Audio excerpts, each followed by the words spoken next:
Hola, ¿qué tal? Bienvenidos a Informe 16. Ana Jiménez y Danilza Vargas estaremos conversando con ustedes de todo lo acontecido en esta pasada semana. Danilza, ¿cómo está? Muy bien, Ana, feliz de reencontrarnos contigo, con los televidentes en una semana luego de muchísimo trabajo y muchísimas informaciones que compartir. Tres puntos fundamentales, Danilza, en esta semana, lo que es la modificación al Código Laboral, la ley de naturalización y el aumento de los peajes, esto unido a lo que tiene que ver con Loma Miranda. Estos fueron los temas que trató el presidente Danilo Medina en esta semana. Nuestra compañera Maximiliana Manzueta preparó una historia, vamos a verla. El mandatario insistió en que para que se produzca una modificación al código debe haber un consenso entre las partes. Y nosotros esperamos que lleguen a un acuerdo en las partes que se puedan poner de acuerdo. Donde no hay acuerdo, no hay acuerdo. Sencillamente es así. Pero, sin embargo, presidente, la última palabra la va a tener a usted. La tendré. Usted puede estar seguro que la tendré. Hay nerviosismo. No hay por nerviosismo, ¿por qué? Usted conoce la filosofía del gobierno, ¿verdad? Atender a la gente. Eso es lo que la gente la mantiene quizás con la esperanza. La filosofía del gobierno es atender a la gente. Presidente. Yo lo único que estoy tratando en esta gestión de gobierno es elevar las condiciones materiales de existencia de mi pueblo. Este miércoles, representantes de la Asociación de Industriales de Jaina y comunitarios de la zona solicitaron al presidente echar para atrás el aumento en el cobro del peaje de 100 pesos, a lo que el presidente respondió. En los próximos días el ministro hablará con el país, con la decisión definitiva acerca de eso. ¿Es una decisión del gobierno? Todavía. El mandatario también se refirió a la ley de naturalización.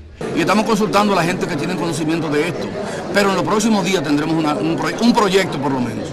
El gobernante habló durante una visita realizada a la funeraria Blandino, donde acudió a dar el pésame al director de la refinería dominicana, Félix Jiménez, por el fallecimiento de su padre.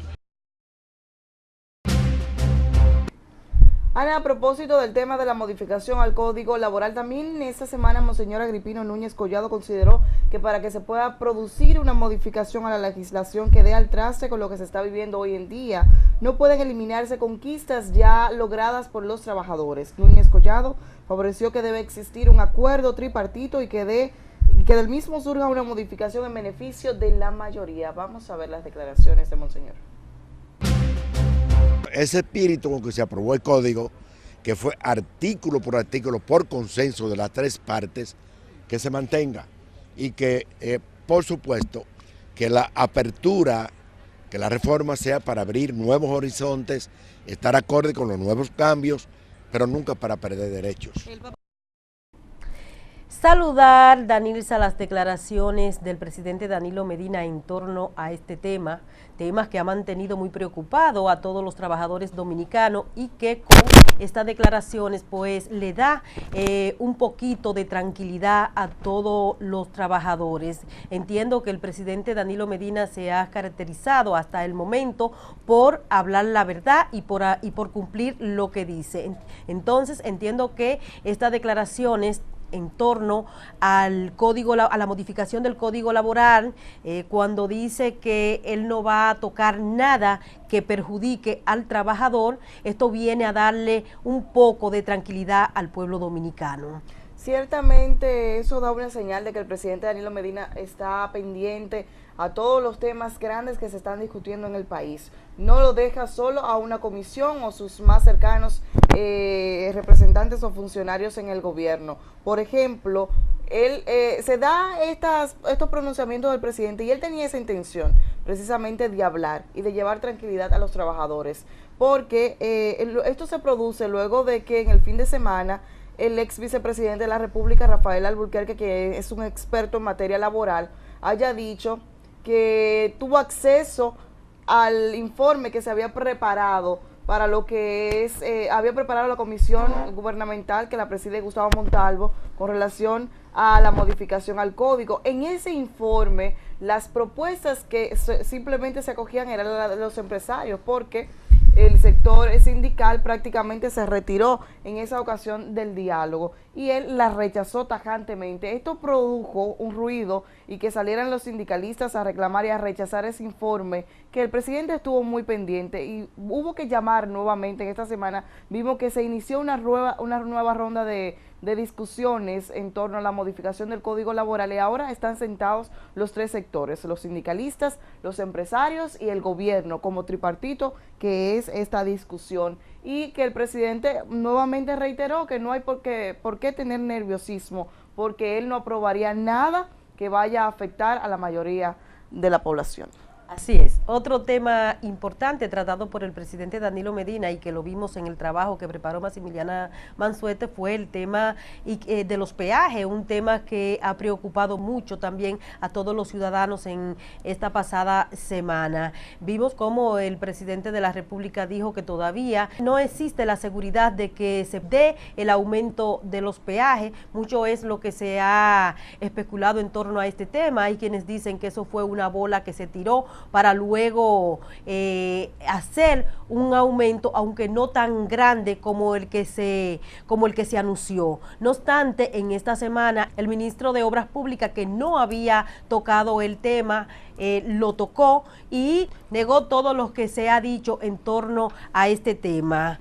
El ministro de Obras Públicas, Gonzalo Castillo, negó que el gobierno utilizara como estrategia anunciar el aumento de 30 a 100 pesos en los peajes para cuando la ciudadanía se quejara llevarlo a 60 como una forma de compensarla. Dijo Gonzalo Castillo, eso es mentira, esas son puras especulaciones, nosotros somos gente seria, este es un gobierno que se ha caracterizado por tener gente seria, nosotros no estamos trabajando para hacer bulto, ni para decir una cosa y hacer otra, nosotros estamos trabajando porque creemos en lo que hacemos a favor del pueblo dominicano. Yo soy de la que entiendo de que todo se puede hacer, pero sabiendo hacerlo. Entiendo que lo que se está contemplando es una cantidad quizás un poco elevada. Entiendo que quizás se le deba de hacer el aumento, pero más bajo. Y entiendo que también esto tiene que ver con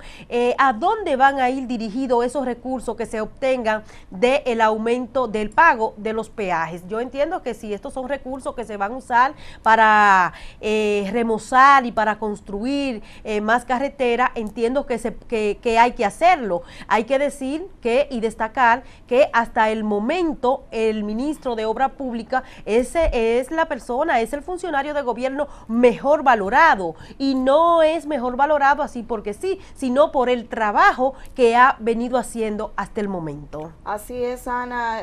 Yo lo que pienso es que realmente entiendo la preocupación del ministro de Obras Públicas, porque para tú seguir los proyectos que él tiene en torno al país y lo que son las vías, se hacen con recursos, no de la nada, y realmente el presupuesto que asigna el gobierno es limitado, entonces deben de buscarlo de otras fuentes. Ahora, yo lo que pienso es que este aumento del peaje debe hacerse, pero escalonado. Yo pienso que el gobierno debe idear un programa para aplicar lo que sería este aumento en el peaje, tal vez en 2 o 3 años, irlo aumentando de forma gradual, porque realmente no podemos seguir. Aquí queremos tener y reclamamos carreteras nuevas. Por ejemplo, una novedad de la comisión policial y militar de Obras Públicas, que cuida las carreteras, y eso lo tenemos constante, lo podemos comprobar, porque aquí cada quien ha transitado por cualquier carretera, ya sea en el este, ya sea en la autopista Duarte,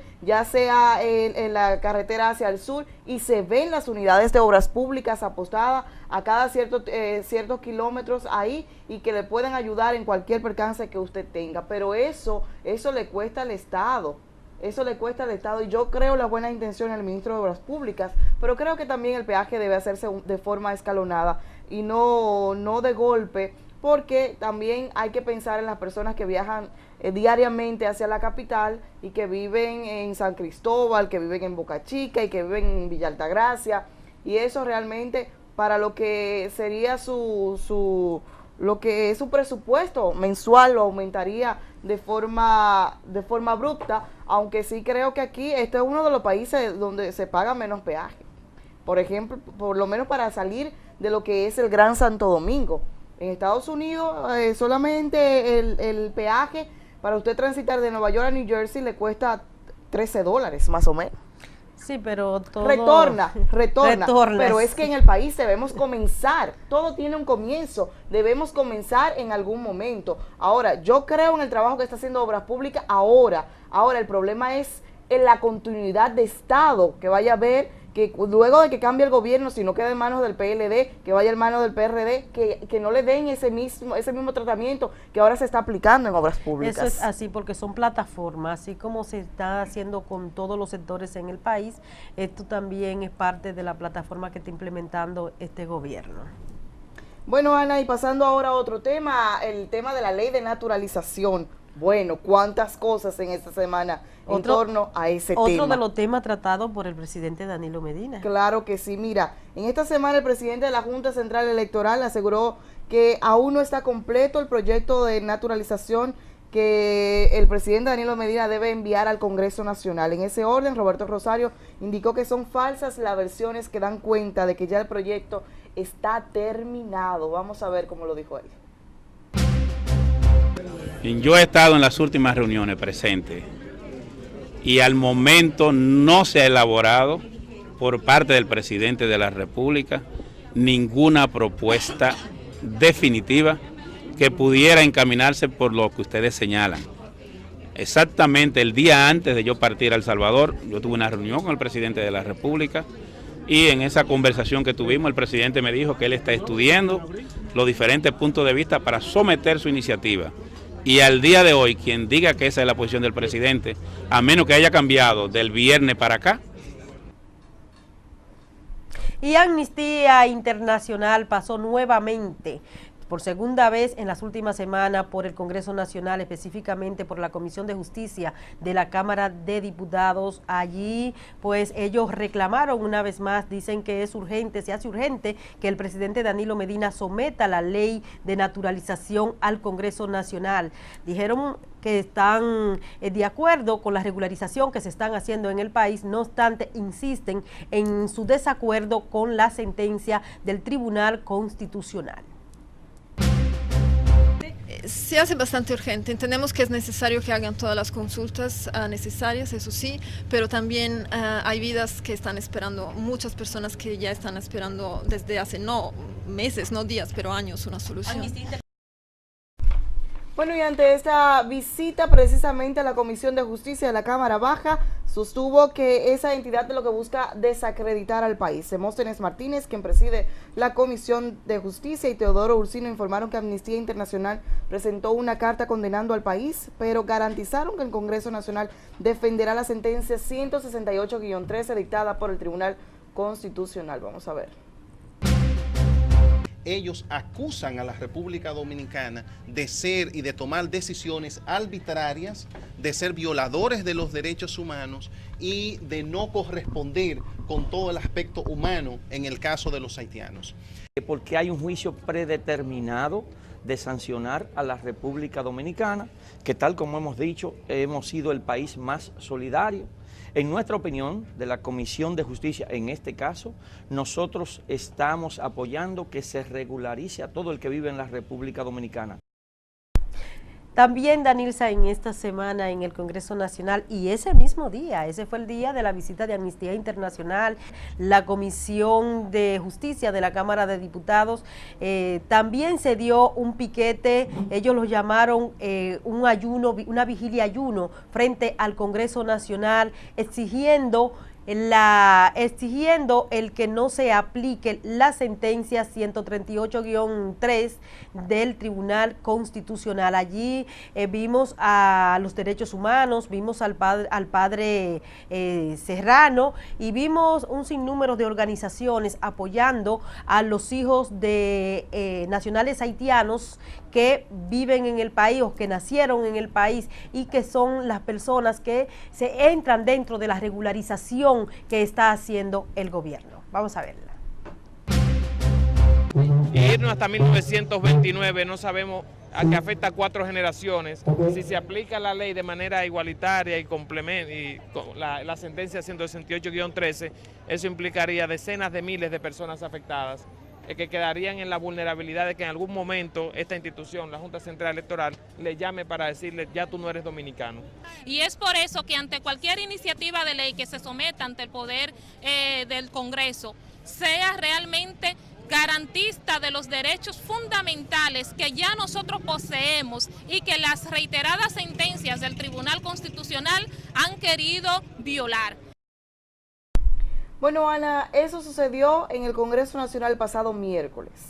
Y a mí no me huele tanto a coincidencia porque ese mismo día, también en la noche, el CARICOM emitió un comunicado en el que estaba advirtiendo que no participaría como observador en los diálogos entre República Dominicana y Haití si el país, el gobierno, no somete la ley de naturalización al Congreso Nacional. Recuerden que el tercer diálogo entre ambos países está pautado para el próximo jueves 20 de este mes. Hasta el momento no se sabe, pero esas advertencias que han sido reiteradas contra República Dominicana por parte del presidente del CARICOM, Ralph González, encontraron inmediatamente respuestas en varios sectores del país. Nuestra compañera Maximiliana Mansueta nos cuenta en el siguiente reportaje.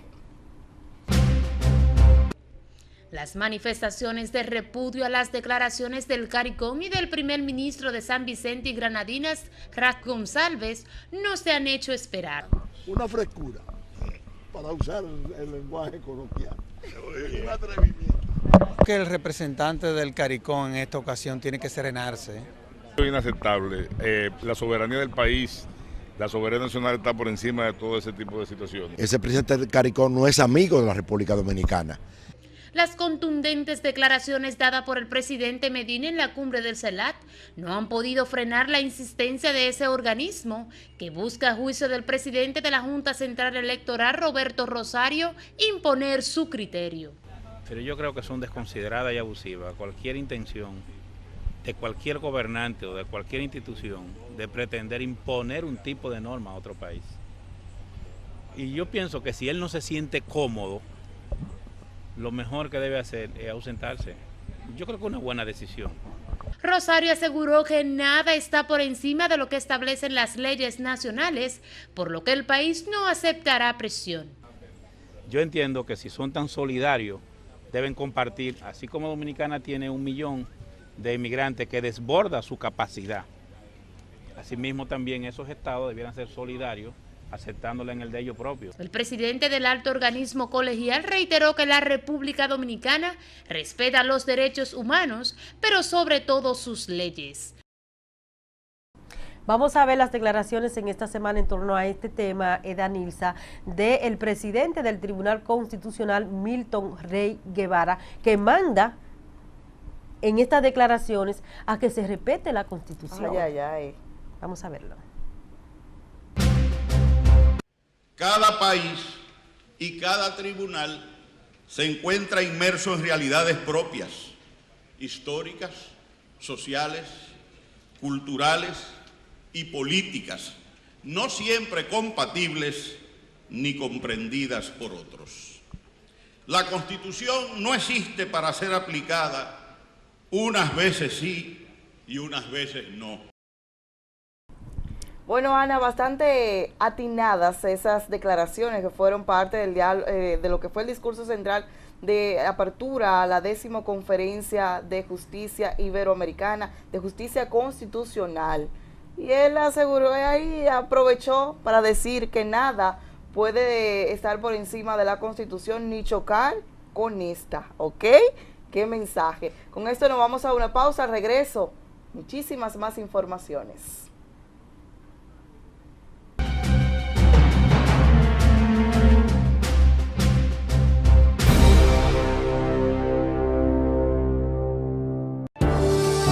Popular, 50 años a tu lado siempre. República Dominicana será sede de la 6ª Asamblea de la Comisión Interamericana de Telecomunicaciones, CITEL, de la OEA, donde el país, en la persona del presidente del Indotel, Gedeón Santos, asumirá la presidencia del organismo. En el cónclave, expertos de telecomunicaciones debatirán sobre los avances de la banda ancha y el Internet en América Latina, avances y retos de la telecomunicación en República Dominicana. Sexta Asamblea de la CITEL en el país, un compromiso hacia el futuro de las telecomunicaciones. Organiza Indotel, regulando, conectando, incluyendo. Bueno, que lo decía el Dardo, señor. Sí, que lo decía el Dardo. ¡Cabrera! En el noreste, este es tu país, solo esperando por ti. Tu país lo tiene todo y todo por descubrir. Más que playas y montañas, al mira el corazón. Donde quiera que tú vayas, disfrutas con pasión. Donde quiera que tú vayas, todo es música y sabor.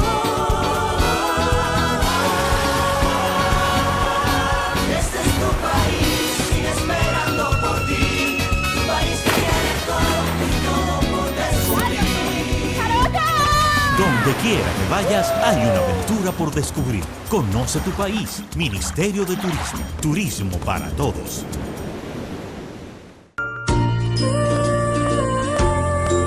Soy Pedro, ingeniero. Mi tarea es transformar el país. Soy Raúl, dirigente. Mi tarea es guiar mi pueblo hacia el futuro. Amelia, jueza. Mi meta, igualdad y justicia para todos. Soy Elsa, educadora. Mi propósito, una nación de gente capaz. Saber es un derecho, saber es un deber. Saber es poder. Demos la bienvenida al nuevo año escolar. Que no se quede nadie en casa. Ministerio de Educación de la República Dominicana.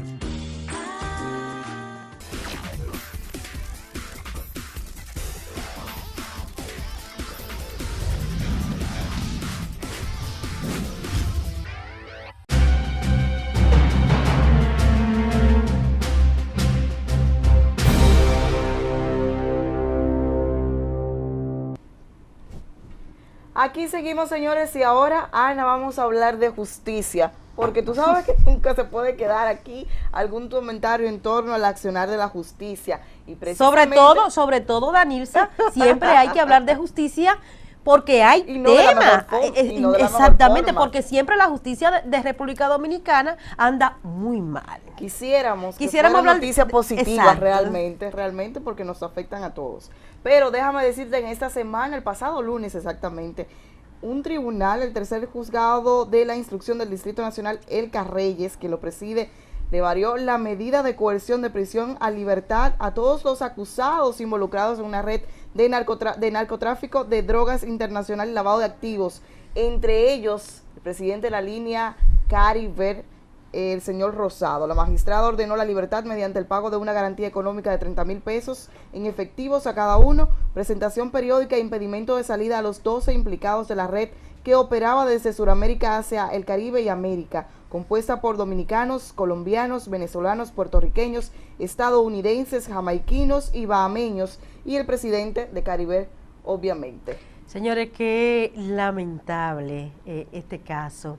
Es lamentable, Danilza, que todas las semanas cuando uno hace un programa, cuando uno comunica a la sociedad lo que está pasando en el país, un recuento de todo lo que pasó en la semana en el país, uno nunca puede dejar de tratar un tema de este tipo. Todas las semanas tenemos la situación de un juez que suelta a un imputado de una manera totalmente, yo no sé ni cómo calificarlo, pero da una sentencia benigna, lamentablemente. ¿Cuántos años teníamos o cuántos años tenía la justicia detrás de este señor, de Rosado, el dueño de Caribel?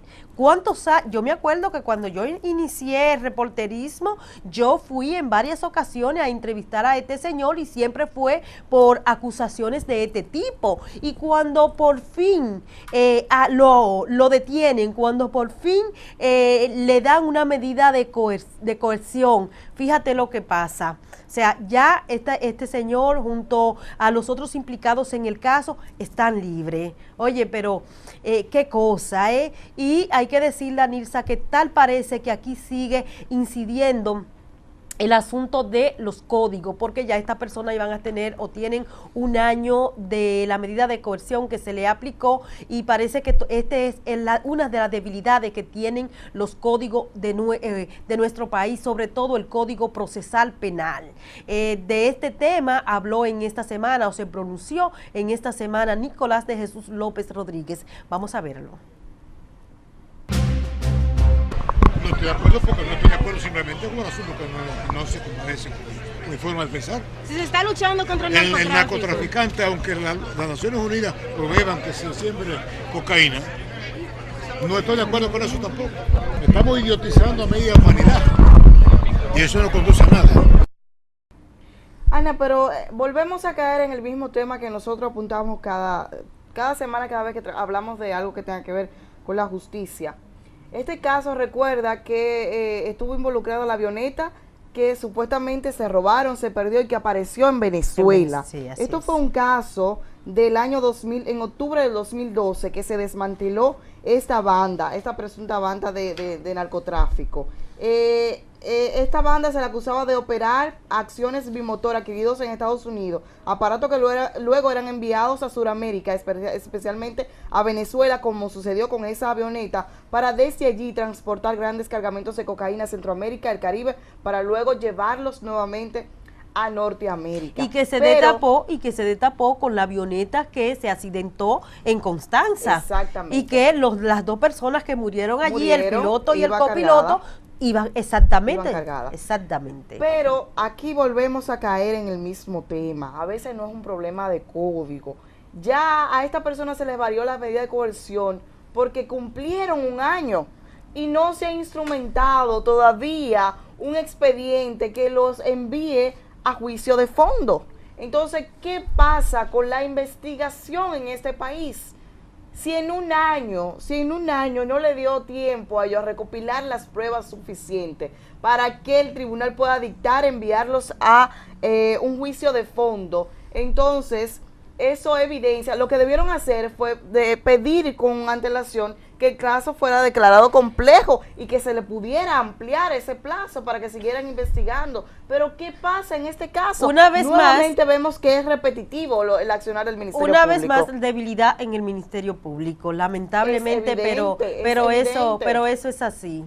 Eso es así. Evidente. A propósito de eso, el presidente de la Suprema Corte de Justicia reaccionó también en esta semana. Mariano Germán Mejía informó que ordenó una investigación al dictamen de la jueza del tercer juzgado de la instrucción del Distrito Nacional, que dejó en libertad a 10 personas, entre ellas el propietario de la línea Caribe, Rafael Rosado, acusados de integrar una estructura de narcotráfico en el país. Bueno, textualmente dijo Mariano Germán: oí el cardenal Nicolás de Jesús López Rodríguez que se refirió a un caso específico y ese caso al que se refirió está en proceso de investigación. Dijo él. Bueno, yo creo que vamos a ver qué va a salir de esta investigación. Yo creo que el cardenal debió de hablar del caso Francina, no sé si lo hizo. Debió de hablar del caso del $500,000, debió de hablar de todos esos temas que han pasado en los últimos tiempos y que el presidente de la Suprema Corte de Justicia y presidente del Consejo del Poder Judicial, el señor Mariano Germán, no había abierto la boca. O sea, después de todo esto, por fin dijo algo. Por fin.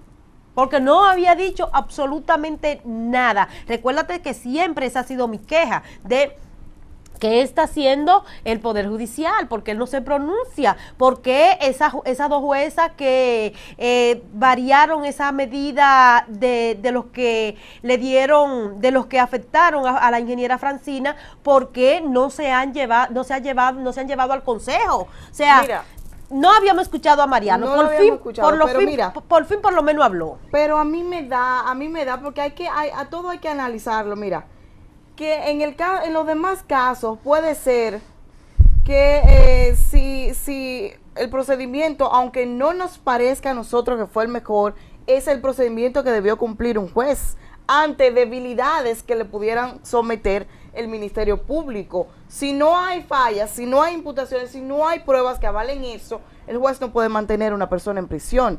Ahora, si él ordenó una investigación con esta variación de la medida de coerción a 10 personas acusadas de narcotráfico de una red, es porque él ve indicios en que ese tribunal pudo retener a esa persona en prisión, y eso es lo que se va a investigar. Digo, eso es mi parecer de manera personal. En esta semana, Danilza, nuestro compañero José Torres preparó un trabajo especial en torno a todo lo que tiene que ver con los códigos y las debilidades que tienen ellos. Vamos a ver el trabajo de José Torres. Saludos, Ana, saludos, Danilza. Yo, como siempre, feliz de estar acá compartiendo con ustedes y con la audiencia de este espacio Informe 16. Y les informo que esta semana el sistema judicial volvió a ser objeto de críticas y de debate, en ocasión de que un tribunal del Distrito Nacional liberara a 11 personas de Caribel involucradas en asuntos de narcotráfico. Veamos. Nueva vez la justicia dominicana se coloca en el ojo del huracán, y es que la puesta en libertad de 10 personas, entre ellas Rafael Zenén Rosado Fermín, propietario de la línea aérea Cariber, acusados de ser supuesto miembro de una estructura de narcotráfico que utilizaban el país como centro de operaciones para acciones bimotor adquiridos en Estados Unidos de Norteamérica, ha generado fuertes críticas. Con esta situación, el sistema de justicia vuelve a ser objeto de debate. Hay quienes entienden que el actual Código Procesal Penal es responsable que los implicados en actos delictivos queden en libertad con facilidad, porque da más garantías a los victimarios que a las víctimas.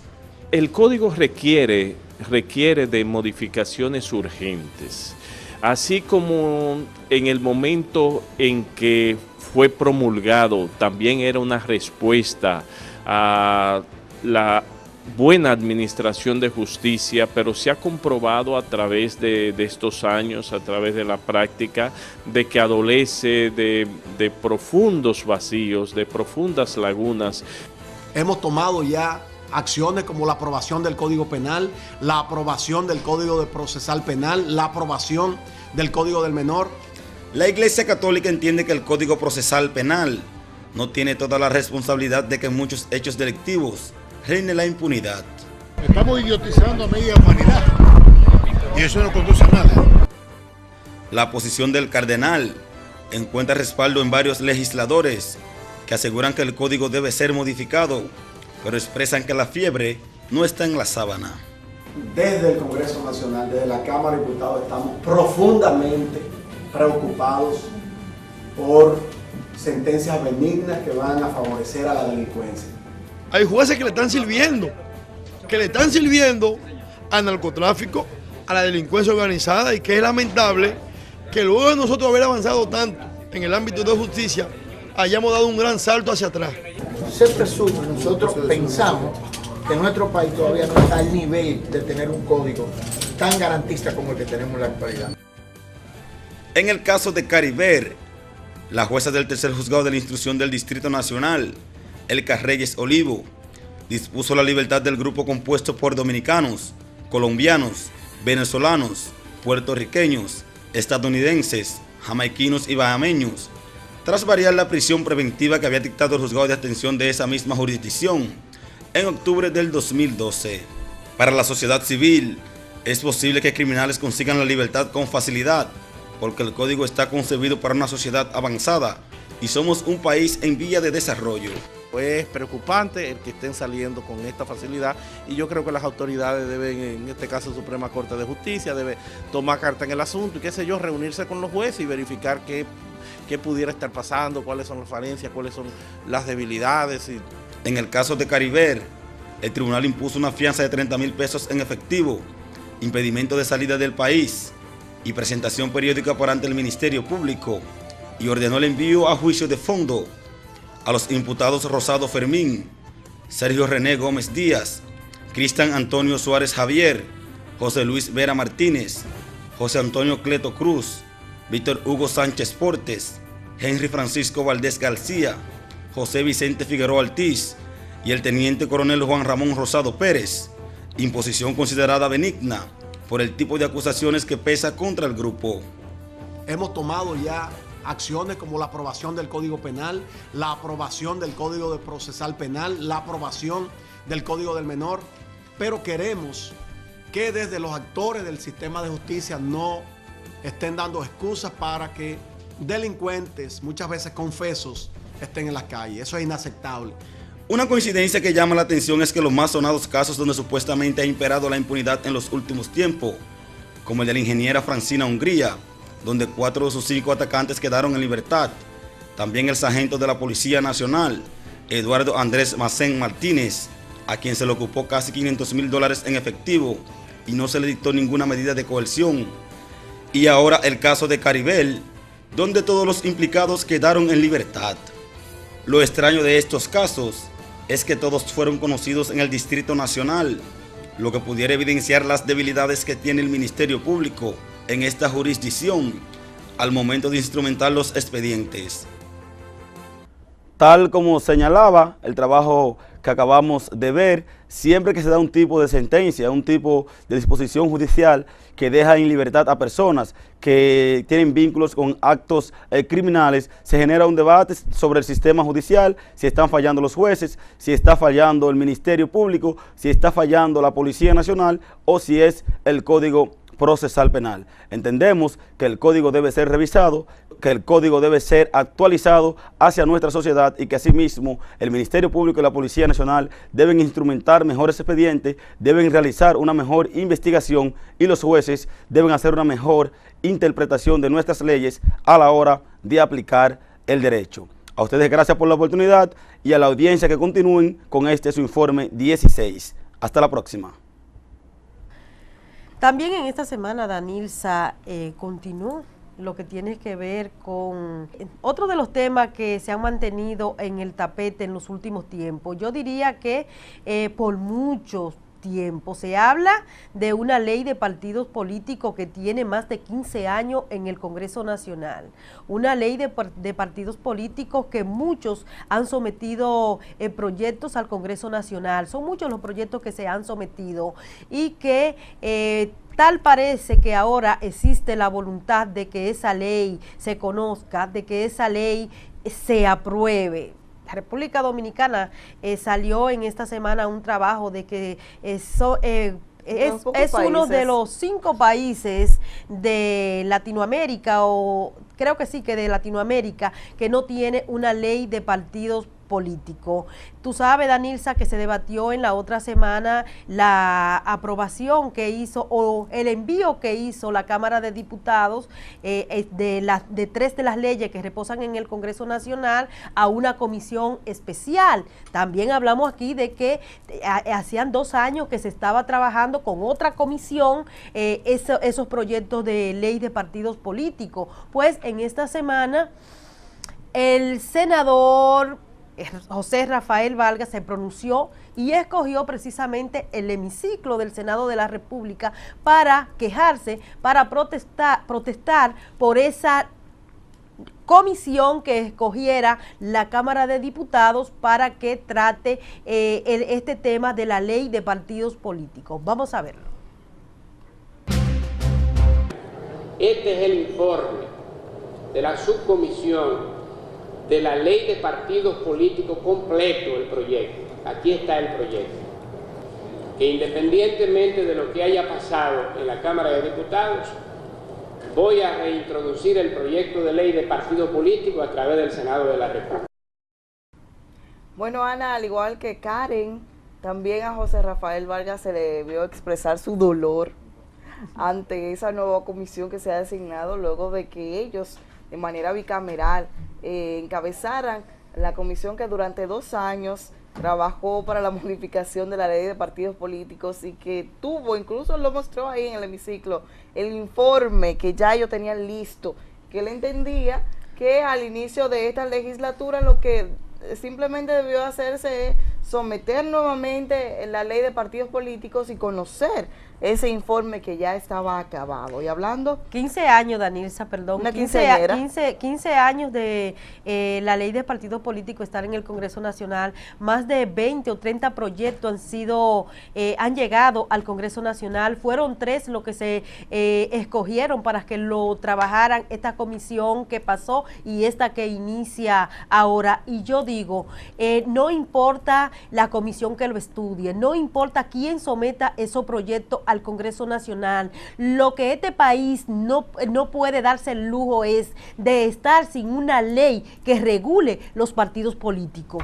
Bueno, esta semana la comisión, por lo menos miembros de ella, como es el caso de Carlos Gabriel García, dijo de que ellos no han dejado a un lado esos trabajos de la comisión, sino que ellos están tomando el informe que dejó listo la comisión que presidía Karen Ricardo para retroalimentarse. Vamos a ver qué pasa de aquí a finales de julio, que es cuando termina la legislatura. Suponemos que la Cámara de Diputados debe dejar aprobada la ley de partidos políticos. Y no solamente la Cámara de Diputados, debe aprobarla antes para que eso pase al Senado y también la pueda aprobar, que lo dudo mucho, porque debieron nuevamente de trabajar conjunto para que una vez se aprobara en la Cámara de Diputados no haya diferencias en el Senado y eso pase simplemente. Porque ahora se ve más lejos. Porque claro, ahora se sometió. Están trabajando distanciados. Están trabajando distanciados, no juntos, no bicameral como debe de ser. Exactamente, Ana. A propósito de la ley de partido, tenemos un reportaje que nos prepara nuestro compañero Jesús Camilo. Vamos a verlo. Gracias, chicas. Saluditos, contentísimo de estar aquí con ustedes compartiendo esta tribuna. Y por supuesto saludar a la teleaudiencia que semana tras semana está ahí firme, en fiel sintonía con nosotros. Hemos preparado un trabajo respecto a lo que son las campañas políticas, la no aprobación de la ley de partidos políticos y organizaciones, así como también la práctica del transfugismo, lo que es la compra de conciencia en los procesos electorales. Hemos preparado este trabajo, vamos a disfrutarlo, señor director. La República Dominicana es uno de los 6 países de Iberoamérica que no cuenta con una ley de partidos, según un estudio del Observatorio Político Dominicano. El informe precisa además que el 50% de las naciones iberoamericanas y el 61% de los países de la Unión Europea tienen leyes de partidos separadas de la ley electoral, situación que adaptada a la realidad dominicana no cuenta con esa normativa, lo que deja a la intemperie el sistema político del país al margen de la democracia nacional. La negligencia en aprobar la ley de partidos políticos, la cual lleva 15 años engavetada en el Congreso Nacional, motivó al presidente de la Cámara de Diputados, Abel Martínez Durán, crear una nueva comisión que estudiará el proyecto, mientras que el presidente de la Junta Central Electoral, Roberto Rosario Márquez, responsabilizó al partido de gobierno de ser el culpable de que la misma no haya sido aprobada. Y en mi condición de presidente de la Junta Central Electoral, quiero decir públicamente que si esa ley no se aprueba es una responsabilidad del Partido de la Liberación Dominicana. No será una ley de coyuntura ni una ley para resolver un problema de un partido político, será una ley para el país. Este tema mantiene enfrentado también a legisladores de los partidos de la Liberación Dominicana, Reformista Social Cristiano y Revolucionario Dominicano, quienes se culpan mutuamente de no propiciar un consenso para tales fines. Se debe a que el PLD no ha querido. Eso nosotros rechazamos tajantemente y entendemos que la ley de partido político es un proyecto de nación, es un proyecto de país y que bajo ninguna circunstancia un proyecto de esa naturaleza debe ser aprobado por la voluntad expresa de un solo partido político. Ese proyecto nació en la Cámara de Diputados y fue introducido inclusive por la propia Junta Central Electoral aquí. Si se produce una introducción, o sea, una iniciación nuevamente por la Cámara del Senado, bueno, lo propio será fusionar la comisión especial con otra comisión del Senado y darle un trato de comisión bicameral. Pero se han conocido otras leyes importantes que no ha habido consenso, como fue la ley de presupuesto, la reforma tributaria. Para los representantes de la sociedad civil, Servio Tulio Castaños Guzmán, vicepresidente ejecutivo de la Fundación Institucionalidad y Justicia, Trajano Vidal Potentini de la Fundación Justicia y Transparencia, la no existencia de una ley de organizaciones políticas en el país le atribuye razones, poderes y derecho a los políticos de incidentar los procesos electorales e incurrir en el dispendio de los recursos del Estado, comprar voluntades, manifestar el transfugismo y otras anomalías en las campañas tanto congresuales como presidenciales. Que no le quepa la menor duda a nadie que situaciones que se dan a lo interno de estas organizaciones no estuvieran pasando. Muchas de ellas se dan porque no hay una regulación, no hay reglas de juego claras y evidentemente no hay duda de que la ley de partidos políticos es una necesidad. Más que una ley de partidos políticos, lo que hace falta es un código electoral que tenga como objeto, que tenga como fundamento integrar toda la legislación dispersa que hay en esa materia, lo relativo al voto preferencial, la ley electoral y la parte de los partidos políticos a nivel de lo que es el financiamiento. Al respecto se refirió también el presidente del Colegio de Abogados de la República Dominicana, Diego José García, quien se mostró optimista y espera que la normativa que rige a las organizaciones políticas y al sistema de partidos sea aprobada en la actual legislatura, mientras que legisladores y dirigentes políticos afirman que están dadas las condiciones para que el proyecto sea aprobado. La ley electoral aún no se ha tocado en el corazón de la misma, pero la ley de partidos sí ha estado zarandeado para arriba y para abajo.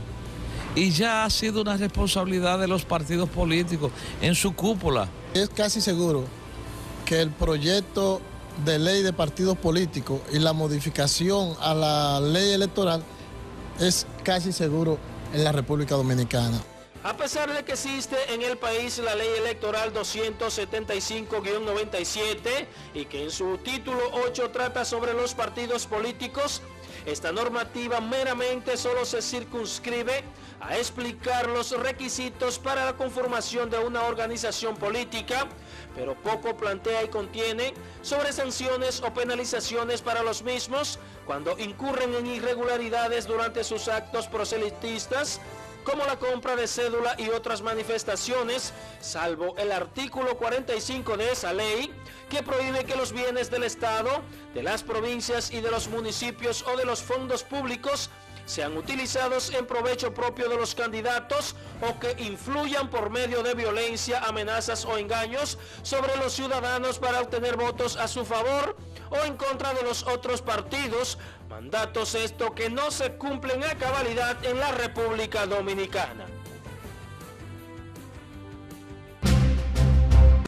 Gracias nuevamente por darme la oportunidad y gracias también a la teleaudiencia por estar en sintonía con nosotros. Hasta la próxima. Además, Danilza, de la ley de naturalización, además de la modificación al Código Laboral, además de la ley de partidos, otro de los temas importantes y que se están debatiendo aquí en el país es lo que tiene que ver con la explotación de Loma Miranda, el Parque de Loma Miranda. Y de este tema y de otros temas estaremos conversando cuando regresemos con el padre Rogelio Cruz. No se vayan.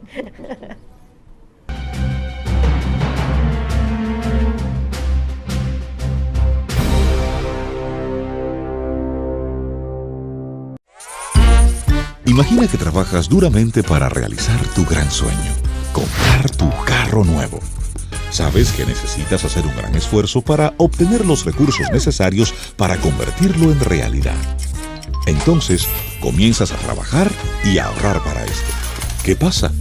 Un año más tarde llega el gran día y descubres que los recursos por los cuales te esforzaste tanto no son suficientes para comprar el carro de tus sueños, sino que solo te dan para algo más económico. Esto quiere decir que el valor de tus recursos se redujo producto de la inflación. Es sencillo. Si tienes 1,000 pesos y no hay inflación, 1,000 pesos valdrán 1,000 pesos. En cambio, si tienes 1,000 pesos y la inflación comienza a subir, tus 1,000 pesos valdrán cada vez menos. Por eso, en el Banco Central, cuidamos que tus metas sean alcanzadas, tomando medidas e implementando acciones para controlar la inflación que garantizan que, con el esfuerzo de tu labor de hoy, puedas lograr tus metas del mañana. Campaña de Educación Económica y Financiera del Banco Central de la República Dominicana. Por la estabilidad y el crecimiento.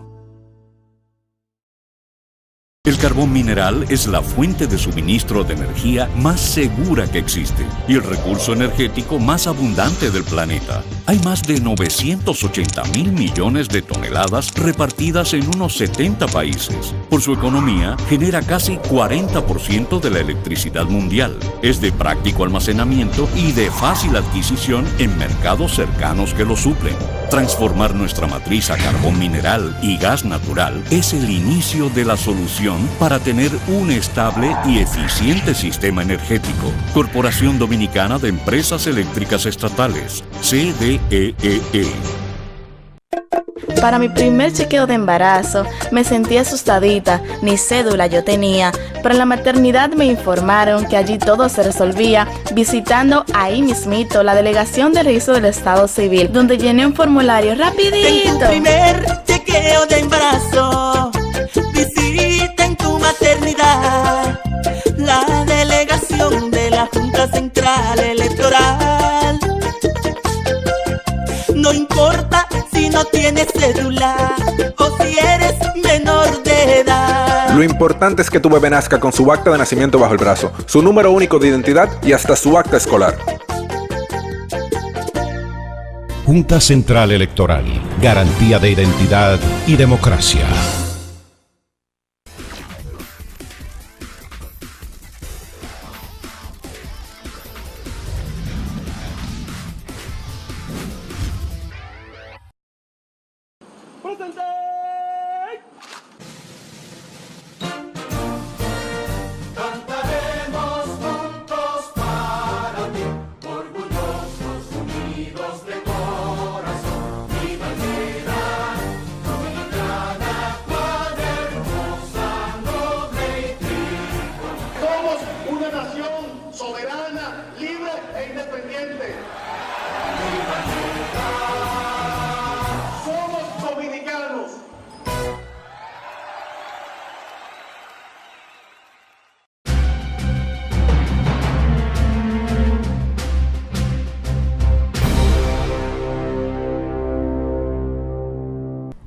Bueno, aquí regresamos con la última parte del programa, nuestra entrevista central. Hoy conversamos con el padre Rogelio Cruz, velador, luchador, para que se preserve lo que es el Loma Miranda. Bienvenido.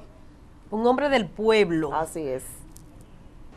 Bueno, saludo a todos y todas. Qué bueno que nos dan la oportunidad, pues, precisamente de interactuar con ustedes y sobre todo, pues, con temas tan importantes como los que vamos a tratar. Saludos a todos. Bueno, lógicamente hay que comenzar por el fallo dado el pasado miércoles por el Tribunal Superior Administrativo, que dictaminó a favor de que Loma Miranda no sea explotada, con lo que suman 3 las decisiones judiciales en ese sentido. ¿Cuál es su opinión sobre este último fallo del Tribunal Superior Administrativo? Es lamentable, da pena que la gente de Falcón de Strathanikel, sobre todo estos extranjeros que están aquí, que son unos extranjeros intrusos que están en el país, no hayan descubierto y no se hayan percibido de la magnitud del significado profundo de una sentencia del Tribunal Constitucional. Por lo tanto, la gente, el pueblo, el país, el mundo tiene que estar satisfecho y tranquilo de que si en este país nuestro se cumplen las leyes por encima de esa sentencia del Tribunal Constitucional, no hay nadie, ni siquiera el Poder Ejecutivo, ni siquiera los senadores, absolutamente nadie.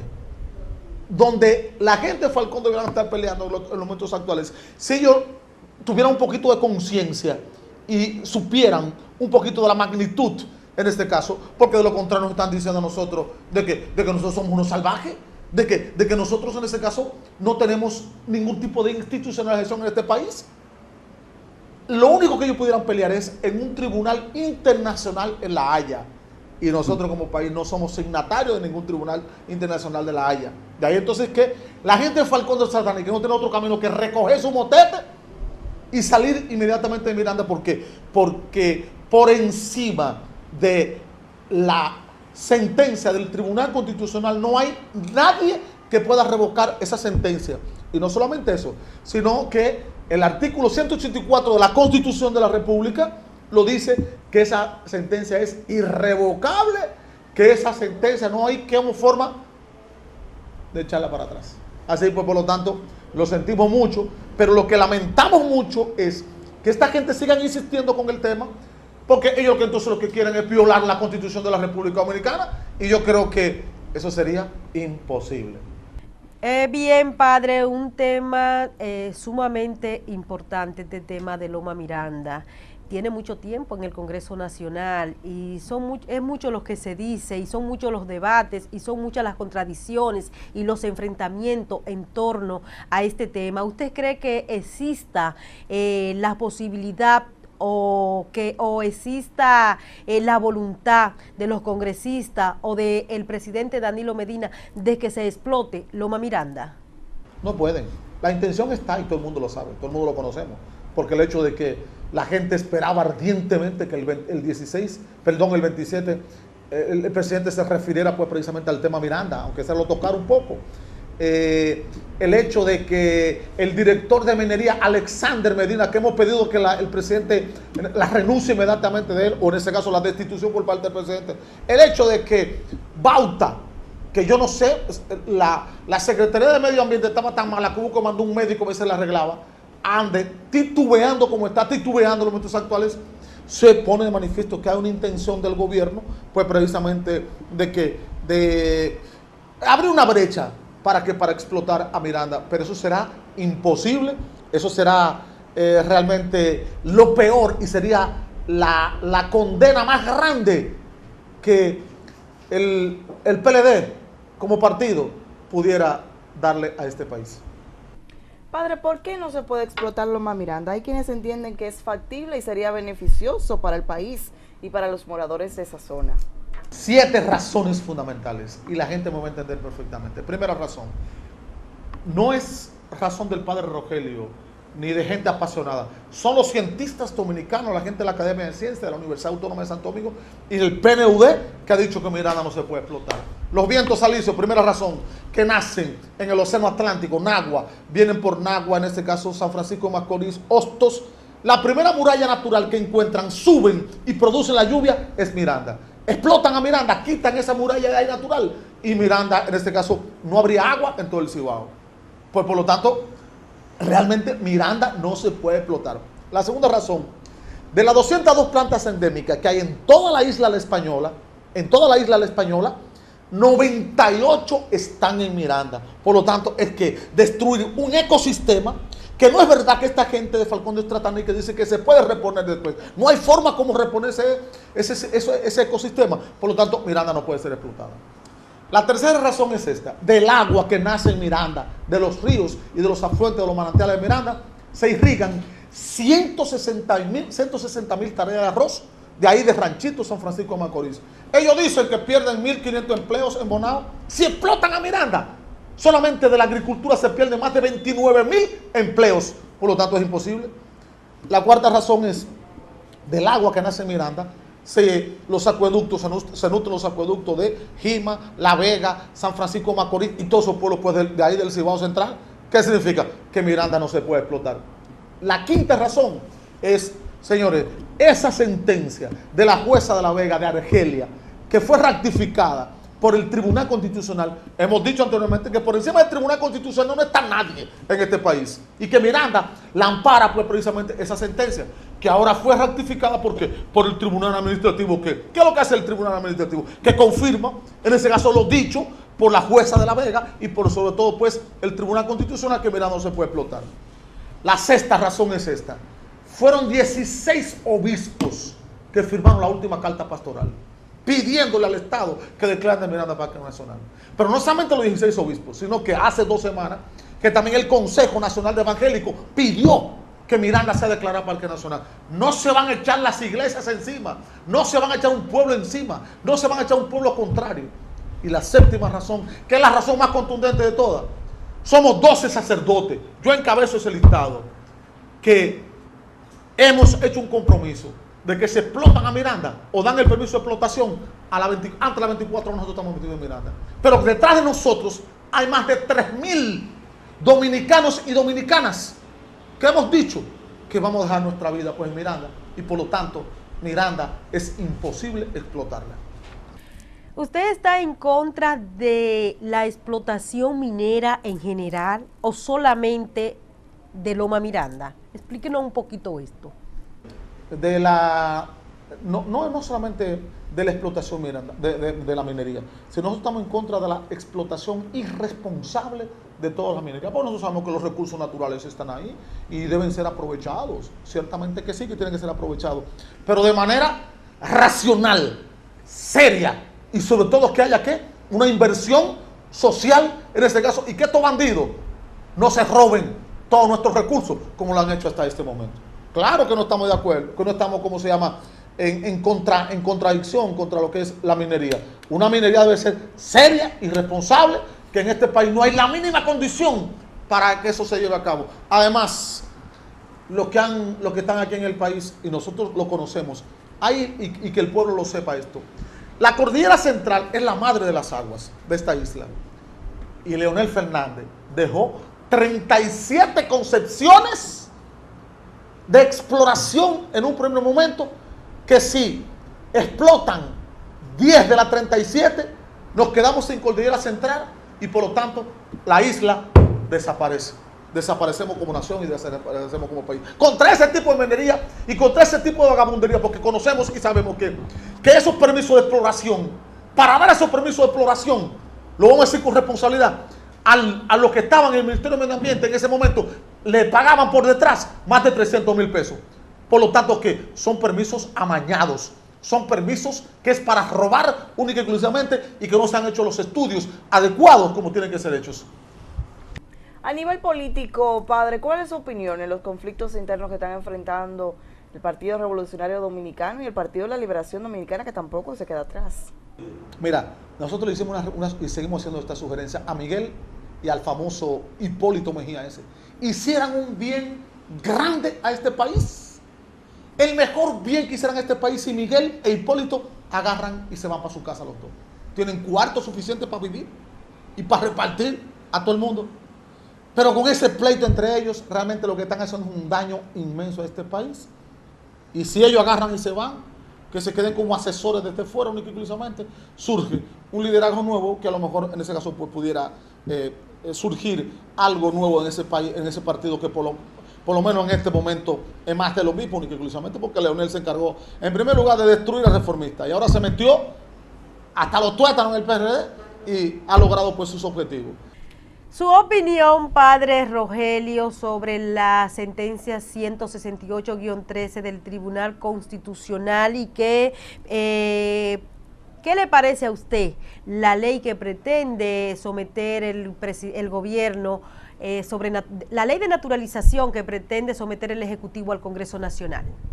Eso es un show que no va a pasar de ser un show. Claro que se ha prolongado el show porque se afecta a intereses de los poderosos únicamente y exclusivamente. Que apliquen la ley. Aquí lo que hay que hacer es aplicar la ley, como hacen todos los países. ¿Y qué dice la Constitución nuestra? Son dominicanos todos los nacidos en el país y ya hay punto. Que se aplique la ley única y exclusivamente. Ahora bien, hay que reconocer que ya tendremos que buscar el origen de la motivación de esa sentencia. Y quiénes la motivaron y quiénes la sacaron en este momento. Pues por lo tanto que estaban siendo afectados unos intereses muy fuertes de los poderosos de este país. Y entonces la sentencia no es tanto para resolver un problema humano de una persona, sino para resolver un problema económico de un grupito, de un sector muy fuerte de este país que ha sacado a relucir eso en este momento histórico. Porque no era el momento para sacar esa sentencia ahora. Haití no existe como nación y la gente lo sabe. Haití no existe como nación. Después de 3 años del terremoto, ni siquiera el 3% de los escombros lo han recogido. Haití no es una nación.